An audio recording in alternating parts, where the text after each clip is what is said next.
Spineless film industry, shameless and spineless film industry है। और बहुत अफसोस होता है ये कहते हुए, किसी भी और सेल्फ रिस्पेक्टिंग इंडस्ट्री में, किसी भी और, वो इन सपोलों को ठीक कर देती है। आप एक्टर्स को सपोले बोल रहे हैं। ये जो पाकिस्तानी है, बिल्कुल स्नेक से। आर्म फोर्सेस को पूरा क्रेडिट है, लेकिन एंड क्या the prime minister, yes, I was coming to that कि प्राइम मिनिस्टर को या सरकार को कितना क्रेडिट आप देंगे? 100%। अगर भारत पाकिस्तान की टेरिटरी में आता है, हम हमारी टेरिटरी को न्यूक करेंगे भारत को रोकने के लिए। मतलब वो मुल्क इतना पागल मुल्क है कि वो अपने लोगों को न्यूक करना चाहते हैं भारत को रोकने के लिए। आप सोचिए उन लोगों में कितनी नफरत है भारत के खिलाफ। Pakistan is a terrorist country. उनके सिविलियंस अभी सड़क पर है ये पूछते हुए कि क्यों आप भारत के इनोसेंट सिविलियंस को टारगेट कर रहे हैं। हम ये जो कहते हैं ना कि उनके लोग इनोसेंट है, उनके कोई इनोसेंट लोग इनोसेंट है। पाकिस्तान को खत्म करना ये मानवता पे एक एहसान है। Finish Pakistan of is a favour to humanity. पहले पहलगाम, फिर ऑपरेशन संदूर और अब भारत पाकिस्तान के बीच सीज फायर। इस पर बातचीत करने के लिए मेरे साथ हैं देश के जाने माने political analyst Tehseen Poonawalla. Thank you so much for coming on the show. Welcome to one with Richa. Thank you Richa, thank you for having me on 1 to 1 with Richa. Thank you. So I want to start, सबसे पहले मैं बात करना चाहती हूँ कि रणवीर अलाहाबादिया जो कि जाने माने इन्फ्लुएंसर हैं, उन्होंने पाकिस्तान के लोगों से माफ़ी मांगी है कि कुछ लोग भारत में नफरत फैला रहे हैं। आपको लगता है ये सही अप्रोच है कि इंडियंस को जो हुआ पहलगाम में उसके बाद माफ़ी मांगने की ज़रूरत है? क्या कभी किसी पाकिस्तानी ने कंडेम किया जो पहलगाम में हुआ? तो इसके दो पहलू है। रणबीर मेरा दोस्त है और उसने जो पियर्स मॉर्गन में जो भारत को रिप्रेजेंट किया बरखा दत्त के साथ, I think it was phenomenal, very very good. जो भी उसका पर्सपेक्टिव होगा, मैं नहीं जानता पर्सपेक्टिव क्या था, बट उसने पियर्स मॉर्गन शो में ये बताया कि इसलिए उसने वो पोस्ट डिलीट की क्योंकि फिर से सीज फायर का वायलेशन हुआ पाकिस्तान द्वारा। लेकिन जो आपका मूल सवाल है, मैं उस पर आना चाहता हूँ। और मैं ये चीज़ मानता हूँ, and there is no ambiguity in my mind, कि कोई भी पाकिस्तानी लिबरल नहीं होता।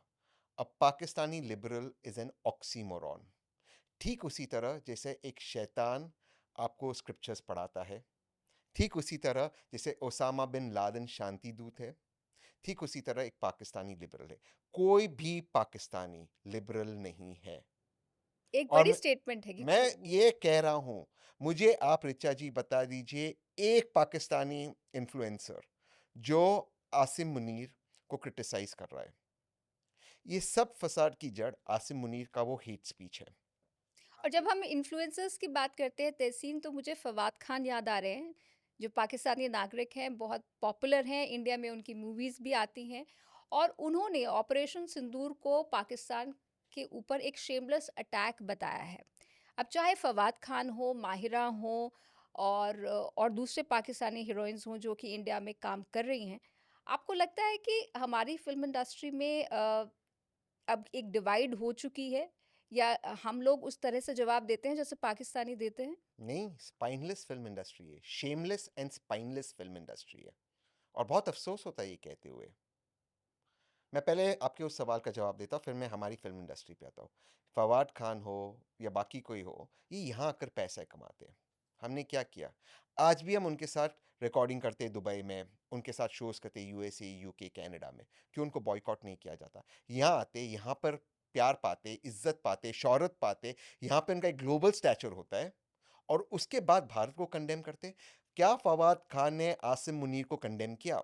इस सारी फसाद की जड़ आसिम मुनीर का वो हेट स्पीच, और एक भी पाकिस्तानी ने उसको कंडेम नहीं किया। एक भी। कोई पाकिस्तानी ये नहीं कह रहा है Asim Munir is not fit to be the army chief. Asim Munir ने पाकिस्तान के आइन संविधान को बदला है, जिसके कारण he is now N extended army chief. उसने अपना टेन्योर बढ़ाया, and he made a hate speech जिसको कोई कंडेम नहीं कर रहा। और भारत पे अटैक करे जब यहां आकर उन्होंने शोहरत पैसा कमाया। अब हम आते हैं हमारी फिल्म इंडस्ट्री पर। किसी भी और सेल्फ रिस्पेक्टिंग इंडस्ट्री में, किसी भी और, जिसमें एक रीढ़ की हड्डी, स्पाइन हो, and you are backbone talking हो, अबाउट एंटरटेनमेंट इंडस्ट्री। भारत की एंटरटेनमेंट इंडस्ट्री, वो इन सपोलों को ठीक कर देती। आप एक्टर्स को सपोले बोल रहे हैं। ये जो पाकिस्तानी है, बिल्कुल स्नेक से, बिल्कुल स्नेक से यहाँ आते, यहाँ पे शोहरत, इज्जत, ग्लोबल स्टार्स बनते, पैसे कमाते, और फिर भारत के ऊपर ये लोग अटैक करते हैं अपने सोशल मीडिया पोस्ट पर। ठीक है, ये इन्फ्लुएंसर्स है, ये तो अपने वतन की तरफ अपनी वफादारी दिखा रहे हैं, इनसे क्या मुझे दुश्मनी है। बट हमारे लोग क्या कर रहे हैं? क्या आमिर खान साहब जो टर्की के प्रेसिडेंट और उनकी मोहतरमा उनकी बीवी से मिले, उनसे गुफ्तगू के, क्या आमिर खान साहब ने टर्की के प्रेसिडेंट एर्डोगान से कहा कि जो टर्की एम्यूनिशन सप्लाई कर रहा है वो गलत है, या टर्की के लोगों से उन्होंने अपील की, जबकि टर्की में वे बहुत बड़े स्टार हैं? क्या सलमान खान साहब ने कुछ बोला? क्या शाहरुख खान साहब ने कुछ बोला? क्या बाकी के किसी एक्टर ऋतिक रोशन साहब ने कुछ बोला? क्या अमिताभ बच्चन साहब ने कुछ बोला वाइल इट वाज ऑन? बाद में क्या कुछ कहा होगा आफ्टर ऑपरेशन सिंदूर हो, उसकी बात नहीं कर रहा हूं। वाइल दिस पहलगाम हैपन, क्या किसी ने कुछ कहा? हुँ। ये स्पाइनलेस लोग हैं, गटलेस लोग हैं। चंद रुपयों के लिए, चंद शौहरत के लिए पाकिस्तान में ये अपने अपनी आत्मा को, अपने देश को बेच रहे हैं, जबकि इस मुल्क ने उनको सब कुछ दिया। ये अगर ग्लोबल स्टार्स है तो इस मुल्क की वजह से, क्योंकि भारत एक्सपोर्ट करता है बॉलीवुड, उसकी वजह से ये ग्लोबल स्टार्स है। पर किसी ने कुछ नहीं कहा, क्योंकि they are scared they will lose their audience in Dubai, they are scared they will lose their opening in UAE, they are scared कि कनाडा में इनकी फिल्म ओपनिंग नहीं लेगी, दे आर स्केर्ड कि यूएसए में ओपनिंग नहीं लेगी। It is terrible. और मैं आपसे कंपैरिजन कर रहा हूँ चाची, please ask your audience to be neutral and Google me या चैट जीपीटी कर लीजिए। जब 9/11 हुआ, हर एक हॉलीवुड एक्टर स्टूड अप। क्या उन्होंने ये फिक्र किया कि we will lose our audience, we will lose our global audience? Why aren't our people doing it? If because we even are और अगर वो स्पाइनलेस। कर रहे हैं तो वो उस तरीके से नहीं कर रहे हैं जिस तरह से करना चाहिए। Has the industry come together, called a meeting and said कि पाकिस्तानी जो भी कनेक्टेड है, जिन्होंने भी पाकिस्तान का इस चीज़ को, ऑपरेशन सिंदूर को एक टेररिस्ट अटैक बताया या पाकिस्तान पे हमला बताया, जो जिसके बारे में कहा हम उनको बॉयकॉट करेंगे, we will ensure with our economic might they don't get shows anywhere, we will not allow their them to do work even in USA, Canada etcetera. ये जो शोज होते हैं, हमारे एक्टर्स जाते हैं अब्रॉड, जो शोज करते हैं ग्लोबल ऑडियंसेस के लिए, भारत के ऑडियंसेस के लिए, इसमें उनके स्टार्स को क्यों लेते हैं? Have we decided that? Have we come up with some strategy? Why? हुँ। Because we don't have the unity and that love towards our motherland. तो जब आप देश प्रेम की बात करते हैं तहसीन, तो बड़ी एक इम्पोर्टेंट स्टेटमेंट पीयूष गोयल साहब ने दी थी, जो कि केंद्रीय मंत्री हैं। उन्होंने कहा कि पहलगाम अटैक के बाद कि जब तक 140 करोड़ लोगों में देश हित या पेट्रियाटिज्म की भावना नहीं आएगी, तब तक पहलगाम जैसे अटैक होते रहेंगे। तो क्या भारतीयों में पेट्रियाटिज्म की, देश हित की कमी है? With respect to Piyush Goyal जी, मैं उनका बहुत आदर और सम्मान करता हूँ। उनको प्लीज़ बताइए कि पेट्रियोटिज्म के सर्टिफिकेट वो ना बांटे। विथ रिस्पेक्ट टू हिम, हर एक भारतीय, हमने देखा, पहलगाम के बाद यूनाइटेड था और ऑपरेशन सिंदूर के वक्त यूनाइटेड था। We were totally united. और पीयूष गोयल जी की सर्टिफिकेट की किसी को ज़रूरत नहीं है, कोई मोहताज नहीं है। सवाल ये है कि मैं पहलगाम पे आऊँगा कि हमने जो पहलगाम में ऑपरेशनल सक्सेस ऑपरेशन सिंदूर के बाद किया, इसके बाद हमारी आगे के स्टेप्स क्या है, और क्या स्टेप्स है कि इंटेलिजेंस फेलियर दोबारा ना हो। ये ज़रूरी है। मैं ये इसलिए कह रहा हूँ क्योंकि पहलगाम के जो अटैक्स है, आपके व्यूअर्स समझे, ये होते हैं आसिम मुनीर के वो हेट स्पीच के बाद। आसिम मुनीर जो है वो पाकिस्तान के आर्मी चीफ है, लेकिन वो पहले हाफिज़ कुरान है जो आर्मी चीफ है। यानी कि उन्होंने कुरान, पाक कुरान शरीफ को पढ़े हैं और वो पाक कुरान शरीफ को कोट कर सकते हैं। ऑब्वियसली उसे आउट ऑफ कॉन्टेक्स्ट कोट करने के बाद उन्होंने हेट स्पीच किया, जिसमें उन्होंने हिंदू और मुसलमानों के बीच में डिवाइड किया। इसके बाद वो जो टेररिस्ट आए पहलगाम में आके उन्होंने अटैक किया। लेकिन मेरा कुछ मूल सवाल है एज एन इंडियन, वो 200 किलोमीटर अंदर भारत की धरती पे आए हेवी वेपनरी देकर, और जो वहाँ पे जो बॉर्डर पे जो माउंटेन्स थे, very heavy mountains to climb. तो ऑब्वियसली वो पाकिस्तान के स्पेशल फोर्सेस से ट्रेंड थे, या तो स्पेशल फोर्सेस के वो हिस्सा थे। हमारी इंटेलिजेंस क्या कर रही थी? So these are questions I कि थिंक हमें इंटरनल। इंटेलिजेंस की जब बात आती है तो एक इंटेलिजेंस अलर्ट आया था अप्रैल के पहले हफ्ते में 2 या 3 तारीख को। लेकिन अब वो कहाँ होगा, कैसे होगा, किस स्तर पर होगा, वो हमेशा एक बड़ा सवाल रहता है। जैसे कि मुंबई अटैक्स के पहले भी हमें याद है कि मुंबई अटैक्स जब हुए थे उससे कुछ समय पहले था कि सी से आतंकवादी आ सकते हैं, और उसके बाद कुछ कार्रवाई भी हुई, लेकिन फिर सब ठंडा हो गया। लेकिन मुझे लगता है कि यहाँ पर डेफिनेटली कहीं न कहीं चूक तो हुई है, लेकिन अब व्हाट नेक्स्ट? अब जैसे प्रधानमंत्री ने देश को संबोधित करके कहा कि हम न्यूक्लियर धमकी से डरने वाले नहीं हैं और ऑपरेशन सिंदूर एक नया नॉर्मल है। तो इंडिया की अप्रोच में आप क्या फ़र्क देखते हैं एज़ अ पॉलिटिकल एनालिस्ट? आपने 26/11 भी देखा है, आपने पार्लियामेंट अटैक भी देखा है और ये भी देखा है। तो मैं बिल्कुल प्रधानमंत्री जी के साथ हूँ। हालाँकि मैं एक विपक्ष की एक मज़बूत आवाज़ हूँ और मैं हमेशा विपक्ष में रहता हूँ, but I am completely with the prime minister. कल जो प्राइम मिनिस्टर का स्पीच था, जब भी आपका पॉडकास्ट रिलीज़ हो, हमने एक दिन एक बात करें माननीय प्रधानमंत्री जी की स्पीच के बाद, उन्होंने देश को संबोधित किया 8 बजे। मैं पूरी तरह से आई am very happy with his speech. प्रधानमंत्री जी ने एक नया नॉर्मल सेट किया। उन्होंने क्या किया? उन्होंने कहा कि भारत का टॉलरेंस लेवल अब यहाँ हो चुका है एंड रिस्पॉन्स लेवल अब यहाँ हो चुका है। He is very clear on that. जो उन्होंने एक बात कही हमारे आर्मी के चीफ्स को कि गोली का जवाब हम गोला से देंगे। Fantastic, very happy with that. और वापस operation Sindoor was a military success. अगर आप मुझे 30 सेकंड की इजाज़त दें, सिक्स नाइट और सेवन्थ के अर्ली मॉर्निंग जो हमारे एयरफोर्स और पाकिस्तान एयरफोर्स के बीच में जो लड़ाई हुई, वो करीबन 1 घंटे की जो फाइट हुई, जो डॉग फाइट हुई, मुझे लगता है दुनिया के इतिहास में ये नहीं हुआ है। एंड फॉर अस कि हमारे सारे एयरफोर्स के लोग वापस आ गए और हमने अपने ऑब्जेक्टिव्स को अचीव किया। डीप इनसाइड पाकिस्तान मारा, पंजाब मारा।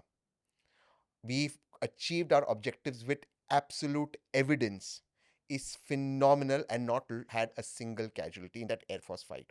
दुनिया के इतिहास में ऐसा एयरफोर्स फाइट शायद नहीं हुआ है। And obviously Pakistani air force was marking Indian air force, obviously mark था, ऑब्वियसली दोनों एयरफोर्स ऊपर थे, obviously there are long shots, either they'll fire or we'll fire. We had to fire at the right time and avoid their fire because objectives हमें achieve करना था। और 30 second के अंदर, ये पूरे 1 डेढ़ घंटे की फाइट के अंदर 30 सेकंड में हमने वो 9 टारगेट्स मारे। जैसे ये मौका मिला, ठप ठप ठप, with precision. It is unparalleled in world history. So Tehseen it is ये अनबिलीव, बिल्कुल रोंगटे खड़े हो जाते हैं सुनकर। बिल्कुल without a Tehseen single casualty Richa, which single is a casualty, very which is a big which uh, is superiority of our which is air force. a big ये कुछ achievement. भी कह दे हमारा एक जहाज गिरा, वो जहाज गया, ये कोई टॉयज नहीं है। Obviously in an attack they will be some damage on both sides, but we didn't lose a single Air Force pilot, a single casualty, and we achieved our objectives of Operation Sindoor. Hats off to the Air Force, to the armed forces because they supported the Air Force, because the Indian Army also has long range, which And is the short navy range. also has, navy के Yeah, पास भी काफी aircrafts हैं. no, तो this is to stop their attacks, their yes, aircraft yes. attacks. So Tehseen armed forces को पूरा credit है, लेकिन And क्या the आप Prime Minister, yes I was coming to that कि प्राइम मिनिस्टर को या सरकार को कितना क्रेडिट आप देंगे? 100%, 100% बिकॉज जो militarily डीजीएमओज success के लिए। क्योंकि डीजीएमओज ने अपनी प्रेस कॉन्फ्रेंस में कहा कि क्योंकि बीते 10 सालों में हमें वो मिलिट्री इंफ्रास्ट्रक्चर मिला है, वो बजट्स मिले हैं, जिसकी वजह से आज हम यहाँ पर हैं और हम इस तरह से जवाब दे पा रहे हैं, जो कि पहले नहीं होता था। नहीं, हमने हमें ये मैं हमने हमेशा जवाब दिया। हमने 1971 में पाकिस्तान के 2 टुकड़े किए। हालाँकि 1971 में मिसाइल्स नहीं था पाकिस्तान के पास और वो एक न्यूक्लियर कंट्री नहीं थी, या बहुत कम मिसाइल्स थे। ऑफ कोर्स इंडिया के पास थोड़े ज़्यादा मिसाइल्स थे। We had already done some amount of nuclear progress, but Pakistan के पास नहीं वो न्यूक्लियर कंट्री था, नहीं उनके पास मिसाइल्स थे। So they are separate wars, but हमने पाकिस्तान के 2 टुकड़े किए। तो 48 से लेकर बालाकोट तक, we've always answered Pakistan under every government. That is not my take, or we've but what did we upgraded. Do after 26/11?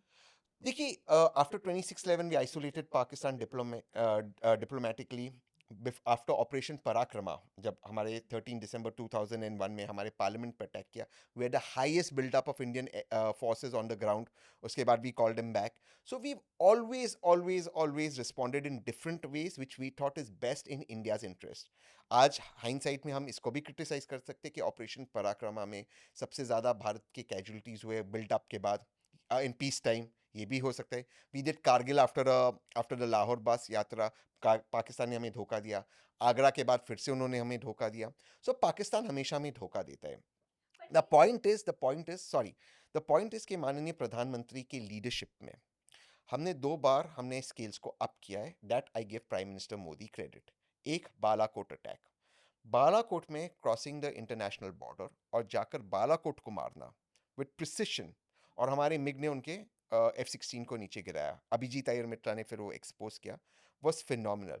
हमने अगर उसको एक लेवल ऊपर ले गए, operation Sindoor in the history of the world air force battles will go down. It is unprecedented. We've achieved our objectives without even crossing into Pakistan, and we've shown Pakistan from deep inside Pakistan can be hit from inside our border. So it is phenomenal. That credit goes only to the Prime Minister, his leadership, to the Indian government and the Indian Air Force. However, as a responsible person of the opposition, I have a couple of questions. Ek, diplomatically this time, I'm a little bit not happy, and I want my Prime Minister to call a special session of Parliament and address us on certain diplomatic issues. उन पर उनको बात करनी होगी. दूसरी, मेरे border area पे जो मेरे भारतीय रहते हैं उनको लेकर. तो अगर आप इजाज़त दें तो मैं दोनों पर बात करता हूँ. हम उस पे बात करेंगे ज़रूर, हम यूएस पर भी बात करेंगे क्योंकि ये जो सीज़ फायर हुआ है, उसमें डोनाल्ड ट्रंप की तरफ से ऐलान पहले हुआ और इंडिया की पॉलिसी हमेशा ये रही है कि हम मीडिएशन स्वीकार नहीं करेंगे, ये इंडिया और पाकिस्तान का मसला है और हम इसे आपस में ही बातचीत करके करेंगे। तो ट्रंप जब इस तरह का ऐलान करते हैं, उसके बाद भारत-पाक बोलते हैं। आपको लगता है कि अमेरिका अब वो मीडिएटर का रोल लेना चाहता है या हम उसे अलाउ कर रहे हैं? ये हमारी सरकार की गलती है? सरकार की गलती है. It is unacceptable. कल माननीय प्रधानमंत्री जी ने कहा कि we will not do it. But it has to be made very clear to president Trump, क्योंकि प्रेसिडेंट ट्रंप ने एक डिस्टर्बिंग स्टेटमेंट कल भी दिया कि हमने इंडिया और पाकिस्तान को कहा हम आपके साथ बहुत ट्रेड करेगी अगर आप बंद करोगे ये लड़ाई, विच इज़ रिडिकुलस बिकॉज उन्होंने इंडिया पाकिस्तान को हाइफनेट किया है. जो प्राइम मिनिस्टर राजीव गांधी जी, उसके बाद आई के गुजराल जी, उसके बाद जितने भी हमारे प्राइम मिनिस्टर आए, Vajpayee ji, Manmohan Singh ji and Modi ji, credit to Modi ji, हमने इंडिया पाकिस्तान का हाइफनेशन कंप्लीटली डिस्ट्रॉय कर दिया. So for President Trump to hyphenate India and Pakistan is unequal, unacceptable. India and Pakistan are not one. हम एक नहीं है. हम वैक्सीन्स एक्सपोर्ट करते हैं, हम आईटी एक्सपोर्ट करते हैं, हम टैलेंट एक्सपोर्ट करते हैं, हम योगा और बॉलीवुड एक्सपोर्ट करते हैं, ये आतंकवादी एक्सपोर्ट करते हैं. हमें हाइफनेट मत करो. Don't give us the carat with Pakistan. So I think that was a complete wrong statement. I'm sure it will be taken up, but I think it should be taken up in our parliament, and the Honorable Prime Minister and the External Affairs Minister Jaishankar ji must explain to the parliament, our parliament के माध्यम से देश की जनता को कि ये जो hyphenation हुआ है और ये जो अमेरिका से प्रपोजल हुआ है, how are we going to counter it. Because Marco Rubio ने भी एक बहुत डिस्टर्बिंग चीज़ कही जिसको हमने काउंटर नहीं किया, जो कि यूएस सेक्रेटरी ऑफ स्टेट है। जो यूएस सेक्रेटरी ऑफ स्टेट और एक्चुअली प्रो इंडिया, बहुत ज्यादा प्रो इंडिया है. हम्म, उस बहुत लोगों को लगता है JD Vance is the most pro India, hmm, but Marco Rubio is most pro India, hmm, even more than Kash Patel. तो he said India and Pakistan agree to talk at a neutral venue. अब हमने इसको डिनाई नहीं किया officially, we have not denied this officially, sources के through, तो ये हमें डिनाई करना चाहिए. आई थिंक यहाँ पर डीजीएमओस के बीच में ही बातचीत होगी, ये स्टैंड लिया गया गवर्नमेंट की तरफ से कि पॉलिटिकल लेवल पर बातचीत नहीं होगी, जो बातचीत होगी डीजीएमओस के थ्रू होगी और वो प्रधानमंत्री ने भी दोहराया है।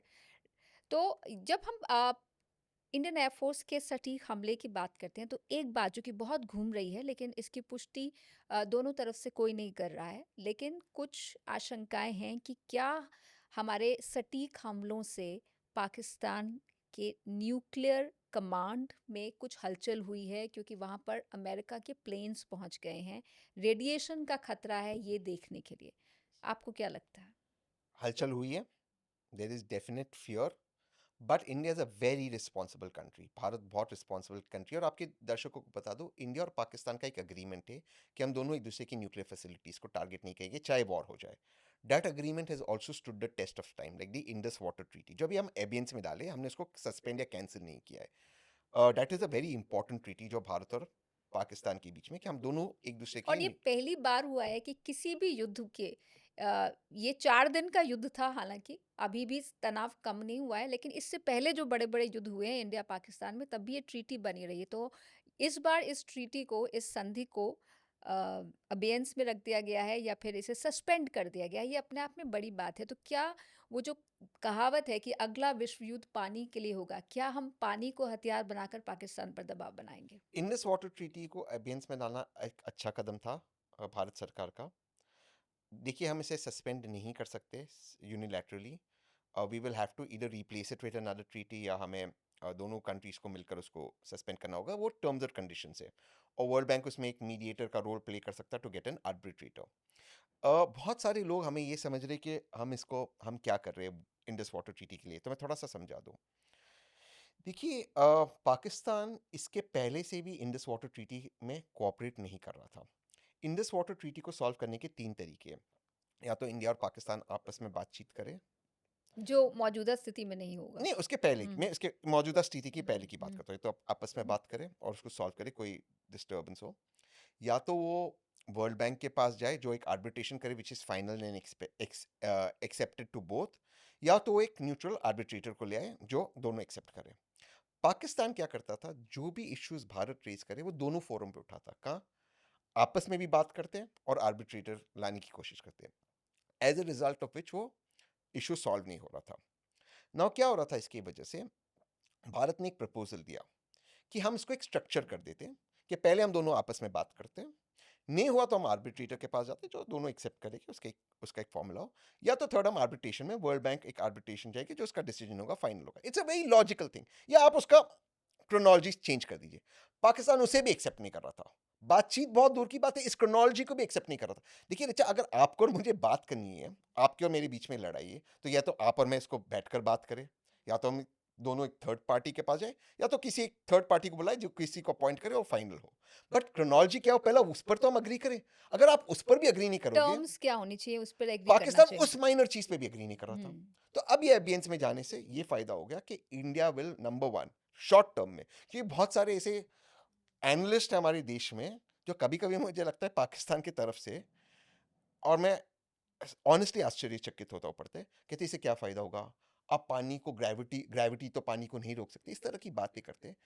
कॉमन सेंस नहीं, डेटा और तो कुछ भारत है। कुछ तर्क ये भी है कि ये मानवाधिकार का मुद्दा है, पानी को आप रोक नहीं सकते, यहाँ इसे वो आप आकर हमें मार रहे हैं, वो हुँ, मानवाधिकार नहीं है। ये सारी घटिया बातें देखिए। ये जो एनालिस्ट है ना, एक तो एनालिस्ट ने कहा ग्रेविटी को कैसे रोकेंगे, पानी जाएगा। भैया हम उनका पानी रोक ही नहीं रहे, हम डेटा शेयर नहीं कर रहे। अब उनको ये नहीं पता पानी कब आएगा कब नहीं आएगा। सेकंड, जो हमारे प्रोजेक्ट्स रुके हुए हैं ऑन द रिवर्स, ईस्टर्न और वेस्टर्न रिवर्स, जो हमारे प्रोजेक्ट्स रुके हुए हैं जिसमें हर चीज़ में पाकिस्तान आके उसको एक्सेप्ट करना पड़ेगा उन प्रोजेक्ट्स के लिए, we can now complete those projects. पानी कौन डाइवर्ट कर रहा है? आज भी हम पानी डाइवर्ट करने की बात कर ही नहीं रहे। उसको कैसे पानी को डाइवर्ट करेंगे? उसके लिए इंफ्रास्ट्रक्चर, कैनाल्स बनाना, वो इकोलॉजिकल सेंसिटिव एरिया है, वो पंजाब में ले जाएगी, राजस्थान में। It's not easy for even India to do in terms of its an ecological sensitive area. वो तो बहुत लॉन्ग टर्म हो गया। मैं शॉर्ट टर्म की बात कर रहा हूँ, हम डेटा ही नहीं देंगे उनको। मैं शॉर्ट टर्म की बात कर रहा हूँ, जो हमारे हाइड्रो प्रोजेक्ट्स है, इलेक्ट्रिसिटी प्रोजेक्ट्स हैं, हम उनको कंप्लीट कर दे, जिस पर पाकिस्तान सो यू ऑब्जेक्ट कर। थिंक कि बराज ये बना रहे हम। आपको लगता है कि ये इसे फिलहाल टेम्पररी स्तर पर या सस्पेंड करना अभी के लिए हमने सही हो? सस्पेंड नहीं किया है, हमने एम्बियंस में रखा है, अभी सस्पेंड भी नहीं किया हमने। अब अगर हम हम इसको सस्पेंड भी नहीं कर सकते, वी कैन हम एबियंस, इसको हम इसको, अबेयंस में हाँ, एबियंस में रखा है। हम अपना काम करेंगे, we will decide when to get back on to this treaty. Pakistan को जो करना है वो करे। I am very okay with this.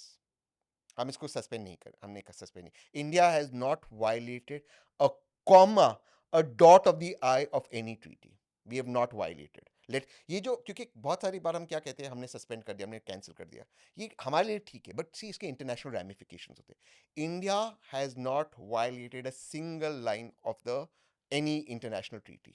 In fact Pakistan ने शिमला अग्रीमेंट को सस्पेंड किया है। We have not done anything, let's be clear. In fact Bilawal Bhutto, शायद वो अपने बॉयफ्रेंड को मिस कर रहा है आजकल, तो वो उसने कहा है कि इंडस में खून की नदी बहेगी। ही स्पोकन नॉनसेंस, जो स्काई न्यूज में उसका इंटरव्यू था कि ब्लड बहेगा इंडस में। We haven't said anything. जब हम इंटरनेशनल मीडिएशन की बात करते हैं या आर्बिट्रेशन का मुद्दा आता है तो एक बयान जम्मू कश्मीर के मुख्यमंत्री उमर अब्दुल्ला ने दिया है कि Pakistan has manage to internationalize Kashmir again और कश्मीर में इस वक्त टूरिस्ट होना चाहिए थे और इतने सालों का जो काम यहाँ पर हुआ, इकोनॉमी में हुआ, यहाँ पर सोशली हुआ, वो सब खत्म हो गया है क्योंकि हमले के बाद यहाँ सब कुछ बर्बाद हो गया। तो आपको लगता है कि पाकिस्तान उसमें सक्सेसफुल हुआ है इसे इंटरनेशनलाइज करने में कश्मीर के मैं मुद्दे इस को? इशू से इत्तेफाक रखता हूँ और मैं वहीं आ रहा था डिप्लोमेटिकली। मैं फिर से कह रहा हूँ, operation Sindoor phenomenal success, phenomenal credit to the prime minister और arm forces, specially air force. But diplomatically हमें सोचना होगा, एक हम हाइफिनेट हो गए, सेकंड उन्होंने इंटरनेशनलाइज कर दिया, थर्ड मैं कश्मीर से एक मुद्दा आगे ले जाता हूँ, क्योंकि जो आपने कहा कि आप उस पर आना, हमारे बॉर्डर एरियाज पे, और मैंने अभी थोड़ी देर पहले इसको ट्वीट भी किया, जो हमारे बॉर्डर एरियाज है, मान लो अंबाला है, बाड़मेर चंडीगढ़ है, है, बाड़मेर है, कच्छ है, इन पुंछ एरियाज है, पे, बहुत पूछ, सारे इन इलाके सारी हैं। एरियाज पे अब ये ड्रोन्स भेज रहे, सर्वेलेंस ड्रोन्स है, उसमें चाहे एम्यूनिशन भी नहीं हो, ये लाइट्स बंद करना पड़ता है, प्रोटोकॉल फॉलो करना पड़ रहा है, फ्लाइट्स कैंसिल हो रहे हैं। देखिए पाकिस्तान एक बर्बाद मुल्क है, एक बैंकरप्ट मुल्क है, but this is also cutting us with 1,000 cuts ना। ये स्ट्रेटेजी उन्होंने चालू कर दी। अब उनके ड्रोन्स घूमेंगे, we have to follow protocol. Every time we follow protocol हमारी फ्लाइट्स कैंसिल हो गए, लाइट्स बंद होगी, लोग को अंदर जाना होगा। This is a harassment. तो मैं चाहता हूँ कि पार्लियामेंट के माध्यम से जो सवाल आपने और उमर साहब ने उठाया वो सही सवाल है। एक उसका, और दूसरा हमारे बॉर्डर एरियाज पे जो हमारे सिटीजन है वो कब तक ऐसे रहेंगे? क्या अम्बाला की इकॉनमी नष्ट होगी? मैं एक एग्जांपल दे रहा हूँ, बिकॉज ऑफ दीज जोकर्स या दीज विलन्स। या क्या चंडीगढ़ में, क्योंकि ड्रोन्स वहां तक साइट हो, या बाकी हमारे बॉर्डर एरिया बाड़मेर, राजस्थान, गुजरात तक। तो these are things that we'll have to take a call. हम सर्वेलेंस ड्रोन्स कहाँ तक एक्सेप्ट करेंगे? Because that also has to stop. It can't be a new normal. Pakistan चाहेगा वो न्यू नॉर्मल हो, but are people can't suffer. So we must have a policy. तो अब जो भी बातचीत हो, चाहे डीजीएमओ लेवल पे बातचीत हो, this should be completely not allowed. Just like firing is not allowed, this should not be allowed. We can't allow this. हमारी कल अमृतसर की एक फ्लाइट कैंसिल हो गई, आज भी काफ़ी फ्लाइट्स आज भी कैंसल फ्लाइट्स कैंसिल। और इसीलिए मुझे डर था, क्योंकि मैं आज सवेरे सवेरे आया आपके पास, तो मुझे उसी का वो डर था कि ये सारी फ्लाइट्स कैंसिल हो रही है। So this can not be acceptable. Because एक फ्लाइट कैंसिल होगी, it affects the whole northern region. Everything goes out of range. And why northern? The whole civil aviation. Because flights are interconnecting, then flights are delayed. People have medical emergencies. So this we can't now accept as the new normal. ठीक है, 2-3 दिन हुआ है after ceasefire, but we'll have to be very strict on this. तो इस पर पूरी तरह से बातचीत होनी चाहिए, और मैं ये अपेक्षा करता हूँ मेरे प्रधानमंत्री से कि वो पार्लियामेंट के माध्यम से हमें इस मुद्दे पर एड्रेस करें। ये जो मुद्दा है पार्लियामेंट सेशन बुलाने का, वो कांग्रेस पार्टी समेत कई विपक्षी दलों ने उठाया है। तो आपको क्यों लगता है सरकार ने अभी तक इस पर रिस्पॉन्स क्यों नहीं दिया? करना चाहिए, और माननीय विपक्ष के नेता राहुल गांधी जी की बात सुननी चाहिए, क्योंकि ये collective will of the opposition है, विच इन माय ओपिनियन इज रफली अबाउट 60% ऑफ इंडियाज पॉपुलेशन। दूसरी बात है और जब विपक्ष ने ये भी मुद्दा उठाया कि सर्वदलीय बैठक जो हुई थी पहलगाम अटैक के बाद, उसमें प्रधानमंत्री नहीं आए, उन्हें आना चाहिए था। तो प्रधानमंत्री पर हम उँगली उठा सकते हैं, विपक्ष ऐसा कह रहा है। लेकिन क्या विपक्ष ने अपनी भूमिका सही से निभाई है? मुझे लगता है बहुत अच्छी निभाई है। शशि थरूर जी को देखिए, मनीष तिवारी जी को देखिए, मैं भी विपक्ष में हूँ, एक भी स्टेटमेंट हमने सरकार के खिलाफ नहीं किया। कोई भी जिनको ये अपॉर्चुनिटीज मिल खड़गे रही, जी ने वो कुछ कुछ कुछ एबरेशंस हुए, तो कुछ एबरेशंस हो सही से भी हुए। बट अब जो सीरियस, जो गंभीर लोग हैं, आप अगर उनको देखें, राहुल मतलब गांधी जी क्या को देखें, कांग्रेस प्रेसिडेंट खड़गे गंभीर नहीं है? नहीं वो कुछ चीज़ें हुई है, बट ओवरऑल विपक्ष बहुत बहुत बहुत उन्होंने जो रोल प्ले किया, असदुद्दीन ओवैसी साहब, एवरीवन वी बीन यूनाइटेड। हमने कहा है कि सरकार पूरी तरह से इस ऑपरेशन सिंदूर को कंक्लूड करे, और मुझे लगता है सरकार के साथ सब खड़े थे। लेकिन साथ में ये माननीय प्रधानमंत्री की जवाबदारी थी कि ऑल पार्टी मीटिंग में वे आए। चलिए वे नहीं आए, मैं समझता हूँ कि वो ऑपरेशंस में उस वक्त बिजी थे, I give him the benefit of the doubt. लेकिन अब स्पेशल सेशन ज़रूरी है। देखिए आपको याद होगा जब हमारी चाइना के साथ युद्ध हुआ, तब वाजपेयी जी एक सिंगल एमपी थे, भारतीय जनसंघ उस वक्त हुआ करती थी, जनता पार्टी नहीं थी। और एक सिंगल एमपी ने प्रधानमंत्री नेहरू को कहा स्पेशल सेशन बुलाइए, और बुलाया, और प्रधानमंत्री ने सारे सवालों के जवाब दिए। ये हमारा ट्रेडिशन रहा है। What makes us different from Pakistan? We have a robust, open democracy. और खुद ये विक्रम मिश्री जी ने कहा है कि we can criticize our government, ये भारत का स्टैंड है, वी आर अ डेमोक्रेसी। तो पार्लियामेंट इज द जब विल ऑफ द आपने पीपल। विक्रम मिश्री जी का नाम लिया फॉरेन सेक्रेटरी का, उन पर सोशल मीडिया पर बहुत हमले हुए हैं, निजी हमले हुए हैं, उनकी बेटी पर हमले हुए हैं, जिसके बाद उन्होंने अपने अकाउंट को प्राइवेट करना पड़ा। भले पेट्रियाटिज्म अपनी जगह है, लेकिन जिंगोइज्म या फिर देशभक्ति के नाम पर किसी को भी कुछ भी कह देना, ये सोचकर कि ये चलता है, क्या ये सही है? बिल्कुल नहीं। और ये शर्म आनी चाहिए जिन लोगों ने ये किया। It is shameless. On he is a phenomenal IFS officer. जिस डिग्निटी से, जिस क्लास से उन्होंने भारत की बात रखी, जिस प्रिसिशन से रखी, दुनिया सुनकर हैरान होगी। हर चीज़ का सबूत दिया, हर चीज़ को रिसर्च करते। और एक ऑफिसर या कोई भी भारतीय को इस तरह से ट्रोल करना, उनकी बेटी को ट्रोल करना, पर्सनल लाइफ को ट्रोल करना, ये मुझे लगता है गलत है। भारत अलग क्यों है पाकिस्तान से? Because we are a vibrant democracy. हर लोगों का एक ओपिनियन हो सकता है, we accept that. We are not allowed to troll people, we are allowed to raise questions. एक बहुत एक बहुत अच्छा सुप्रीम कोर्ट का, अमेरिका की सुप्रीम कोर्ट का जजमेंट है, freedom of speech does not give you the freedom to shout fire in an auditorium and cause a stampede when there is no fire. Freedom of speech आपको यह अधिकार नहीं देता कि आप आग चिल्लाए किसी ऑडिटोरियम में और वहाँ पे स्टैम्पीड कॉज कर दे जब कोई आग नहीं। ये फ्रीडम ऑफ स्पीच नहीं। किसी को गाली देना, ट्रोल करना, महिलाओं के पिक्चर्स डालना, this not freedom of speech. ये गुंडागर्दी है, ये लफंडरगिरी है, और ये नहीं होना चाहिए। और ये बट बीते कुछ सालों से सोशल मीडिया पर बहुत ज़्यादा हुआ दोनों है, साइड्स। दोनों साइड से हुआ है। अ, क्यों हुआ है ये? क्या इसके पॉलिटिकल रीज़न्स हैं? क्या इसे पॉलिटिकली उकसाया गया है for yes, for political benefits? दोनों साइड, मैं इसको कहता हूँ horseshoe theory. The rowdy right और लूनी लेफ्ट, मैं इनको दो नाम दिया हूं। ये दोनों हॉर्स शो की तरह होते हैं। रिचा, आप और मैं, we can disagree on many things, but we can have a civil conversation. आज मैं आपके पॉडकास्ट में we having a very civil conversation. Some things you may agree, some things you may disagree, because we are the centre. ये जो rowdy right और Luni left है, इनको लगता है ये सबसे अलग है दूसरों से, बट एक्चुअली सबसे क्लोज है एक दूसरे के। ये वही करते हैं, एक दूसरे को ट्रोल करते हैं, एक दूसरे के इकोसिस्टम में रहते हैं, बस अपने इकोसिस्टम की बात को एम्पलीफाई करते हैं।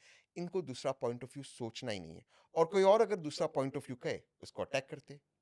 तो क्या सोशल मीडिया एल्गोरिथम्स भी इस तरह की वॉइसेस को प्रमोट करते हैं क्योंकि उन्हें बहुत लाइक्स मिलते हैं, उन्हें बहुत शेयर्स मिलते हैं और उसकी वजह से दूसरों का हौसला बढ़ता है कि वो किसी को भी कुछ भी कह देंगे? Yes, attention. और मैं आपको एक चीज़, मज़ेदार चीज़ बताता हूँ। मेरा एक ऑफिशियल इंस्टाग्राम अकाउंट है, और मेरा एक अनऑफिशियल इंस्टाग्राम अकाउंट है, जहाँ पर मैं चेक करता हूँ जो चीज़ें मुझे चेक करनी है या मेरी टीम चेक करती है। तो मैंने अपने अनऑफिशियल इंस्टाग्राम, 2024 की बात थी, उसमें सब बीजेपी को फॉलो किया, पूरा बीजेपी को फॉलो किया। और मेरे ऑफिशियल में ऑब्वियसली कांग्रेस का ज़्यादा है, विपक्ष का ज़्यादा है। अब मेरे इंस्टाग्राम अकाउंट ऑफिशियल में कांग्रेस जीत रही थी चुनाव, उस वाले में बीजेपी जीत रही थी चुनाव। अब ये, आप अगर उस वर्ल्ड में, if you are stuck in that world, आप उसी में रहोगे, क्योंकि आप उस इकोसिस्टम का हिस्सा बन गए। तो even the algorithms will give you जो आप देख रहे हो। अगर मैं सिर्फ बीजेपी का कंटेंट देखूंगा, तो they will think I am a BJP supporter, जैसे मेरे अनऑफिशियल अकाउंट को लगा। तो वहां पर तो बीजेपी 500 पार कर रही थी, 400 तो बहुत कम था, अब की बार 500 पार था। और यहां पर अगर कांग्रेस वाला मैं देख रहा था, तो ऐसा लग रहा था कांग्रेस को 272 आ रहा है। हालांकि दोनों में सच्चाई नहीं थी, but it is all that is being thrown at you. So we have to calm down. और सबसे पहली बात हमें सोचना है कि हम सब भारतीय, हम सब एक है। हमारे पॉइंट्स ऑफ व्यू अलग अलग हो सकते हैं, पर फिर से मैं कह रहा हूं, इसीलिए हम एक लोकतांत्रिक मुल्क है। हम एक दूसरे से बातचीत सिविल तरीके, सिविल दायरे में रहकर कर सकते हैं, सिविलिटी के साथ।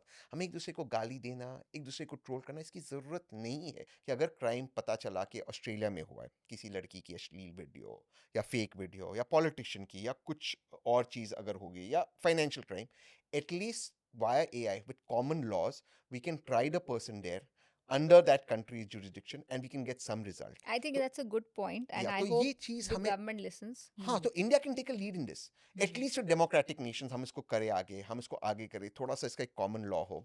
तो इससे क्या होगा कि the world will move forward, because हम एआई में तो चले गए। अब एआई में किसी ने प्राइम मिनिस्टर मोदी का कुछ मॉर्फ कर दिया, by the time we even reacted, it can cause a problem, anything. और फॉरगेट, वो एक बड़े लेवल पे, छोटे लेवल पे आप सोचिए जो क्राइम्स होगा against women, against man, against children, against old people. So we must have a redressal mechanism with the technology. तो उसमें भारत को लीड लेना चाहिए, और अगर मैं सरकार में होता, मैं ये काम करता। अब मैं वापस पाकिस्तान पहुंचना चाहती हूँ, लौटना चाहती हूँ जी, पाकिस्तान के मत ऊपर। लौटो पाकिस्तान। मैं गया हूँ, बर्बाद मुर्गे। मैं नहीं गई मत हूँ। लौटो। ऑपरेशन सिंदूर के कॉन्टेक्स्ट में हम पाकिस्तान की बात कर रहे हैं। पाकिस्तान को आईएमएफ ने $7 बिलियन का एक बहुत बड़ा लोन दिया है और वो उसे बिखरने से बचाने के लिए, कोलैप्स से बचाने के लिए दिया गया है। आपको लगता है कि ये पैसा सही तरीके से इस्तेमाल होगा या वो टेरर फंडिंग में जा सकता है? क्या टेरर ये फंडिंग आज? में। इसके पहले जो पहलगाम हुआ, उसके पहले उनको $8 बिलियन मिला था, पहला ग्रांट। वो अलग ग्रांट मिला था, उसके बाद ये टेरर अटैक हुआ। और अब ये जो आईएमएफ ने सैंक्शन किया है और $1 बिलियन प्रोविजनली रिलीज कर रहा है, it will be used against terror. Pakistan को अमेरिका ने, में आईएमएफ और बाकी Pakistan is an IMF addict. Pakistan keeps going to the IMF. 1980s के बाद भारत कभी नहीं गया है।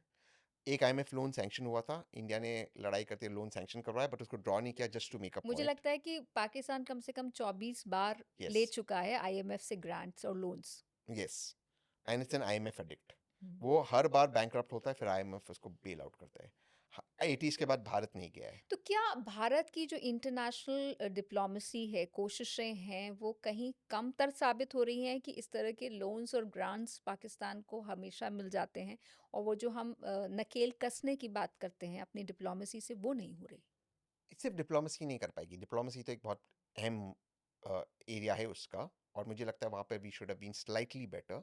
बट बाकी जो हमारे, मैं फिर से कह रहा हूँ, हमारे जो इन्फ्लुएंसेस है, हमारे जो नामचीन लोग हैं, हमारे जो इंडस्ट्रियलिस्ट है, they have to start exposing Pakistan to the world.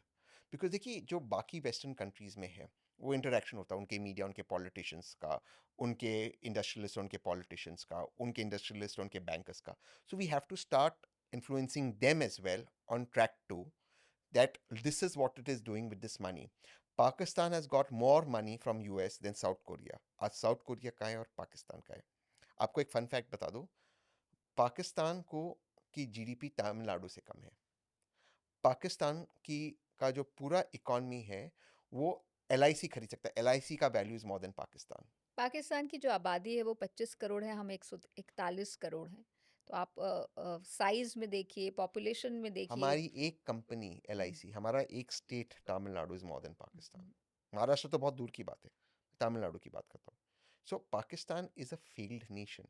उसको ज़्यादा ग्रांट्स मिला है साउथ कोरिया से। साउथ कोरिया को अमेरिका ने एक दो बार ग्रांट दिया after the North Korea South Korea war. आज साउथ कोरिया किधर है और पाकिस्तान कहाँ है?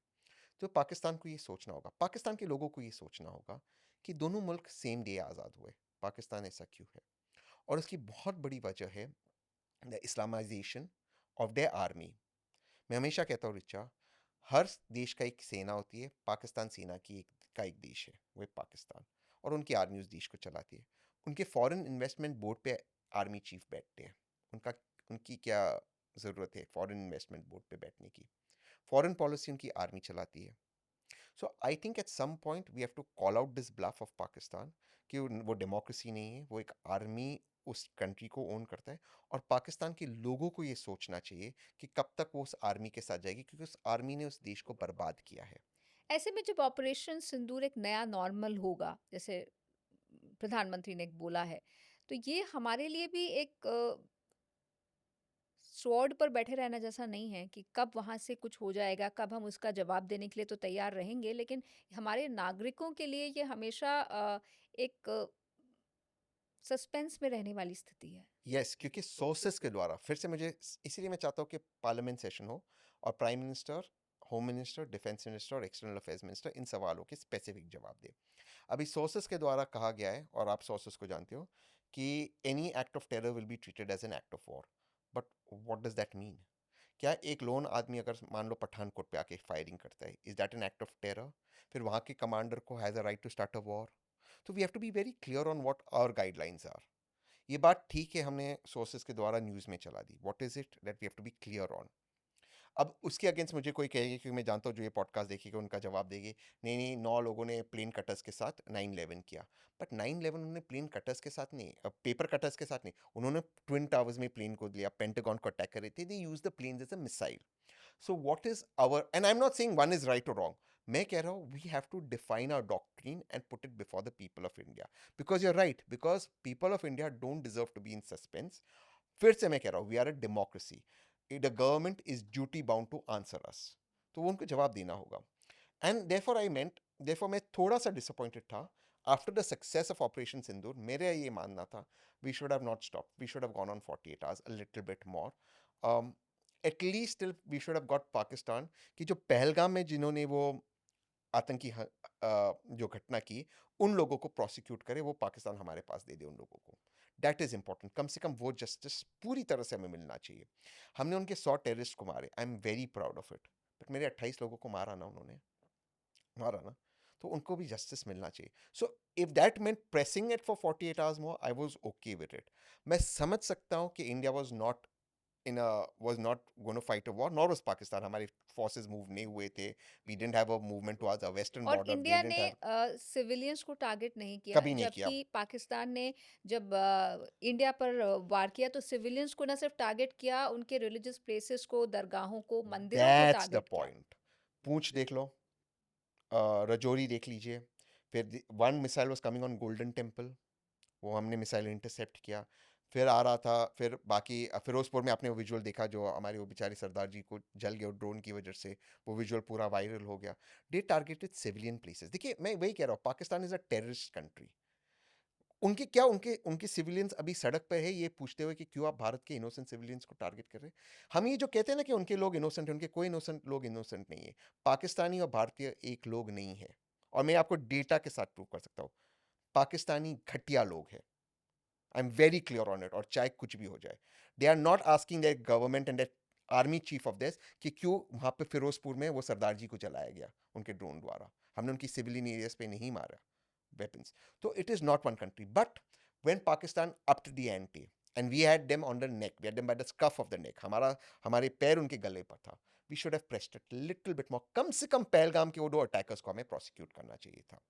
जो कहा गया कि न्यूक्लियर धमकी हमेशा पाकिस्तान देता रहा है और उसकी बात उन्होंने अमेरिका से की, ऐसा माना जा रहा है, और अमेरिका ने भारत पर दबाव बनाया और फिर दोनों ने डीजेमओ स्तर पर बातचीत की। ये जो न्यूक्लियर डॉक्ट्रीन है, क्या इसमें आप कोई फ़र्क देखते हैं जो इंडिया की न्यूक्लियर डॉक्ट्रीन है? क्योंकि प्रधानमंत्री ने अब कह दिया है कि अब हम न्यूक्लियर धमकी से नहीं डरेंगे, पाकिस्तान इस गुमान में ना रहे। इसके लिए मैं माननीय प्रधानमंत्री को साधुवाद देना चाहता हूँ. Nuclear weapons is a deterrence. If one can use it, two can use it. और हम उनको अनहाइलेट कर देंगे. हमारे पास ट्रायड है, हम एयर से, जमीन से और नेवी से हम न्यूक्लियर वेपन्स फेंक सकते हैं. अगर उन्होंने ये हिमाकत की, वो समाप्त हो जाएगा देश. But it is not a mature thing to do, it is not the right thing to do, but we will also not be blackmailed. अगर उनके पास न्यूक्लियर वेपन्स है, वो हमारे पास भी है, and we have the nuclear delivery systems जो हमारा fail नहीं होता. बट पाकिस्तान इतना घटिया मुल्क है कि पाकिस्तान ने अपने न्यूक्लियर डॉक्ट्रिन में ये कहा है कि should India attack, Pakistan will not hesitate from the first use of nuclear weapons, जबकि हमारा है no first use no of nuclear first weapons. Use. जब पाकिस्तान को इस पर प्रेस किया गया, आप जानते हो पाकिस्तान ने क्या कहा? अगर भारत पाकिस्तान की टेरिटरी में आता है, हम हमारी टेरिटरी को न्यूक करेंगे भारत को रोकने के लिए. मतलब वो मुल्क इतना पागल मुल्क है कि वो अपने लोगों को न्यूक करना चाहते हैं भारत को रोकने के लिए.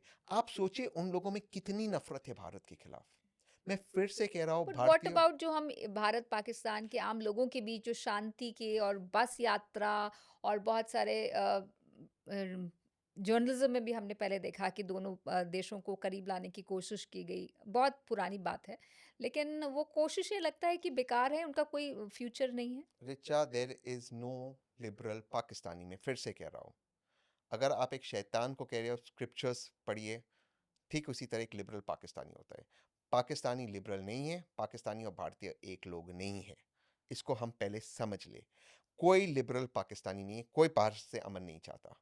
कल अगर भारत नष्ट होता होगा, ये सबसे पहले सेलिब्रेट करेगी. ये भारत से अमन नहीं चाहते. ये अमन तब तक चाहेगी जब तक इनका फायदा हो. ये हमसे अमन नहीं चाहते. सबसे पहली बात, इसको हम अग्री करते हैं. हम 2 या 3 चीज़ मैं आपको बता दूं. नंबर 1, मैं इसको इंटरनेशनल बता देता हूँ और लोकल बता देता हूँ. पाकिस्तान में जो वहाँ का जो माइंडसेट है, वो इसलिए अलग है हमसे. अगर आप चले जाइए से यूके में और आप स्टेटिस्टिक्स देखिए, जो माइग्रेंट्स है जेल के अंदर, इंडियंस वर्सेस पाकिस्तानी, आप हैरान होगे कि जो पाकिस्तानी जेल में उनके पॉपुलेशन से कहीं ज़्यादा परसेंटेज यूके की जेल्स में. हिंदुस्तानी बैली 1% या 0.5% है जेल के अंदर सीरियस क्राइम्स के अंदर. अब हम उसको और डिवाइड करते हैं, पाकिस्तानी मुस्लिम और भारतीय मुस्लिम. तो आप देखिए कि भारतीय मुस्लिम भी वही 0.5% 1% की श्रेणी में आता है. पाकिस्तानी मुस्लिम्स ही वो जेल के. पाकिस्तान का फॉर्मेशन ये हुआ है इस चीज़ के बेसिस पे, जो उनके आर्मी चीफ आसिम मुनीर ने कहा कि हिंदू और मुसलमान एक नहीं है. उस बेसिस पे वो मुल्क बना है. इसलिए वो रेडिकलाइज इस्लाम में मानते धर्म हो, के नाम पर रेडिकलाइज्ड बना है। धर्म पे और रेडिकलाइज्ड. और कहीं हमें भी अपने आप को सुधारना होगा. जैसे मैंने सरकार से एक अपील की है, ये जो शब्द है काफिर, ये इंडिया में अलाउ ना करे यूज करने in public gatherings, public speeches. ये शब्द अलाउ नहीं होना चाहिए, because there is nobody else. काफिर का मतलब क्या होता है? Why should there be a punishment for? तो भारत संविधान से चलेगा दीज थिंग. जैसे SC ST एक्ट में कुछ शब्दों को आप इस्तेमाल नहीं कर सकते, ठीक उस तरह काफिर को डाल दीजिए उस शब्द के अंदर. It should not be allowed to be used. I am very clear. We can not allow our self to become a Pakistan.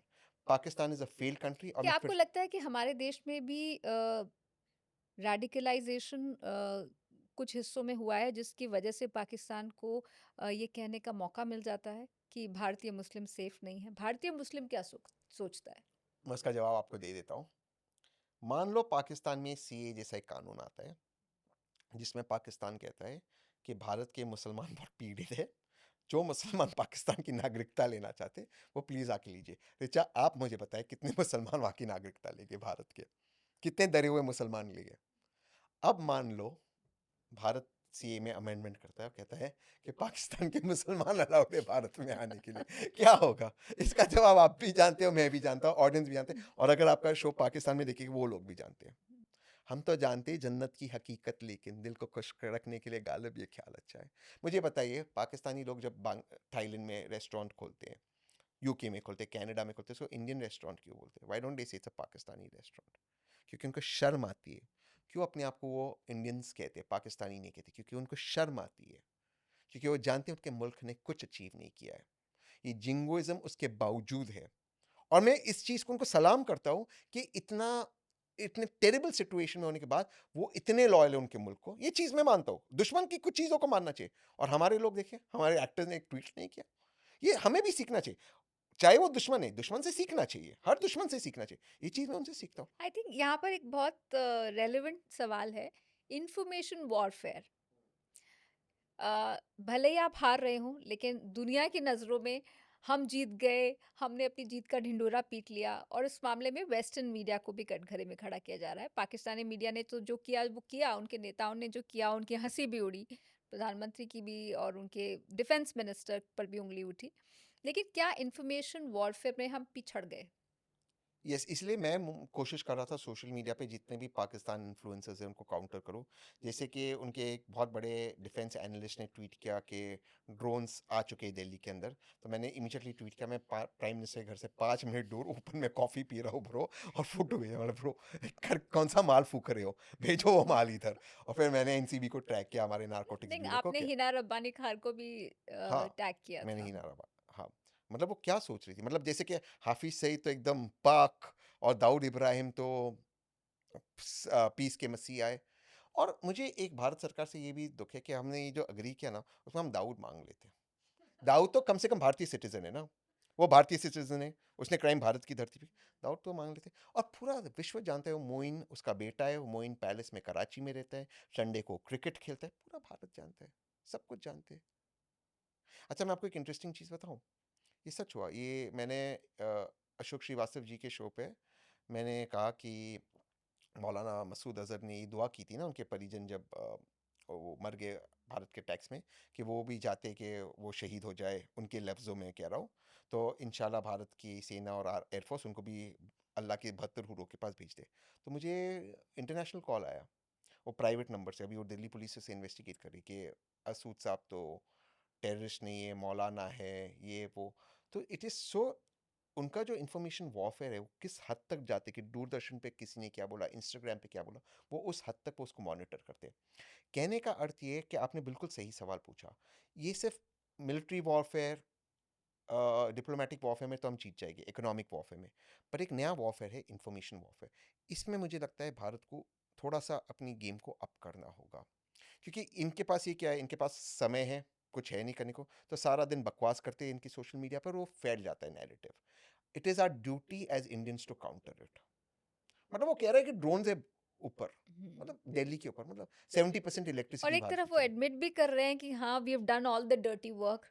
है। यस। यूएस के लिए उनके डिफेंस मिनिस्टर एग्री कर रहे हैं, और उसके बावजूद अगर इंटरनेशनल मीडिया में जो नैरेटिव है वो पाकिस्तान के को ऊपर दिखा रहा है, तो कहीं ना कहीं हमसे तो चूक हो रही है।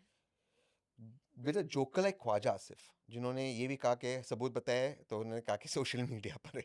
तो देखिए वो जोकर्स है, बट ये नहीं, बट इस चीज़ में वो टैलेंटेड है मिस इन्फॉर्मेशन में। वो मिस इन्फॉर्मेशन के माध्यम से ही अमेरिका से इतना पैसा लिया ना उन्होंने। Technically these F-16s can not B used against India. और जब बालाकोट हुआ, अभिजीत अय्यर मित्रा ने दोबारा से कहता, उन्होंने एक्सपोज किया कि वो F-16 है। तो ये जो मिस इन्फॉर्मेशन से ही वो इतने आगे पहुंचे, उनके पास और कोई टैलेंट नहीं है।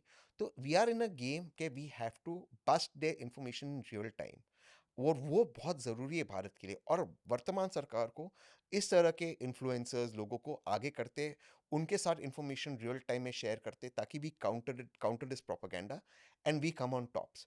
और इसलिए मैं दोबारा से कहता हूँ, देखिए ये नैरेटिव क्यों बनता है पाकिस्तान के हक में?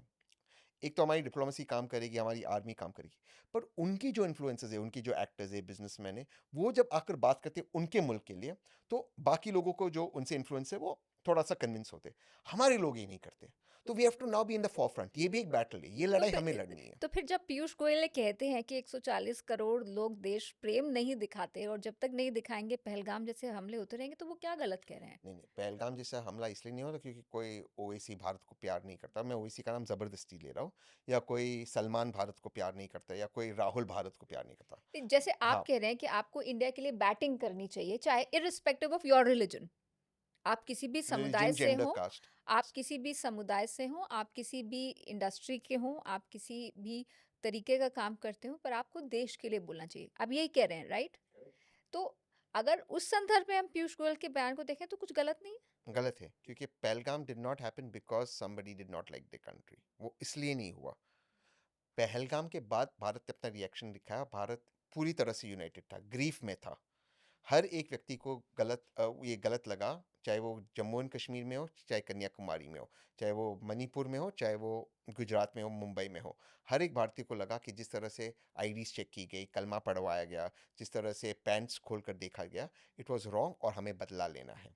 किसी भी भारतीय ने सरकार को दोष नहीं दिया। तो पीयूष गोयल जी वहाँ पर गलत है, वो अपने इंटेलिजेंस पर काम करे। बट ये चीज़ से मैं इत्तेफाक रखता हूँ कि in information warfare we have to be better. और हमारे कुछ लोगों ने किया, जैसे शिव अरोर, सिद्धांत सिब्बल, आदित्य राज कौल, माइंड ब्लोइंग। आदित्य के पास हर information was, Abhijit Iyer Mitra, these were are warriors. और मैंने भी थोड़ी बहुत अपनी कोशिश की। दे वर आर वॉरियर्स जिस तरह से। और ऑपोजिशन में से शशि थरूर, मनीष तिवारी, ओवैसी, और जो थोड़ा बहुत मुझे टीवी पे स्पेस मिलता है, हम सब ने, we were with the country और हमने एक्सपोज किया। But this has to be at a mass level, and government should have a strategy for this. और अभी चल के अगले 20 साल 25 साल का वॉर इंफॉर्मेशन वॉर होगा। We have to put it out. हमें इंफॉर्मेशन रियल टाइम में दुनिया के सामने रखना है। देखिए रिचा, ये जो लोग, आपने, आपका पहला सवाल था कि कुछ लोग कहते हैं कि मानवता के बारे में सोचना चाहिए। हम मानवता पे एक फेवर कर रहे हैं, पाकिस्तान को खत्म करते हैं। हम मानवता पे फेवर कर रहे हैं। पाकिस्तान ने आतंकवादी पूरे विश्व को वो एक्सपोर्ट कर रहा है।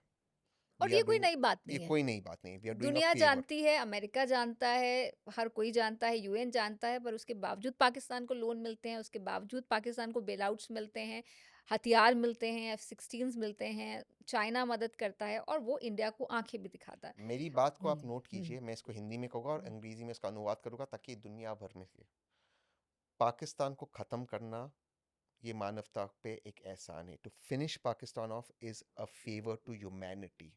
बट और इसकी एक अगर बहुत और बड़ी अगर कीमत है। 10 सेकंड ऋचा जी, और अगर हमने ये काम नहीं किया, अगर हमने ये काम नहीं किया, पाकिस्तान फिर से अपने आतंकवादियों को एक्सपोर्ट करेगा दूसरा 9/11 के लिए। If India does not do this dirty work, Western countries will suffer with another 9/11 type attack. Pakistan state policy is terror. जब एक यूएन डेजिग्नेटेड टेररिस्ट के पीछे पाकिस्तान आर्मी के लोग अपने यूनिफॉर्म में खड़े थे, when a UN designated terrorist is leading the press for a so called terrorist martyr, and the army officers in a uniform are standing behind a UN designated terrorist, those questions need to be asked, and India is doing a favor on the world. It is India's duty to do this favor on the world. No ambiguity in my mind on that, no ambiguity. और एक उसमें सवाल आएगा, sorry, कि what about the innocent Pakistani. मैं उस पर अभी जवाब दे दूं क्योंकि ये सवाल आएगा। There are no innocent Pakistanis. कोई भी इनोसेंट पाकिस्तानी नहीं है।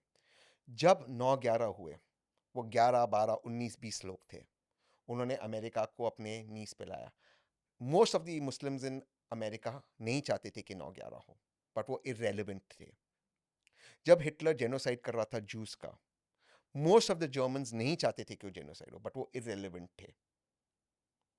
ठीक उसी तरह, चाहे वो पाकिस्तानी चाहे या ना चाहे, आसिम मुनीर के सामने वो इरेलीवेंट है। और उसका सबूत ये है कि एक पाकिस्तानी में हिम्मत नहीं है आसिम मुनीर को कॉल आउट करने के लिए, कि उसने वो हेट स्पीच किया जिसकी वजह से पहलगाम हुआ। एक में वो हिम्मत नहीं है, एक में।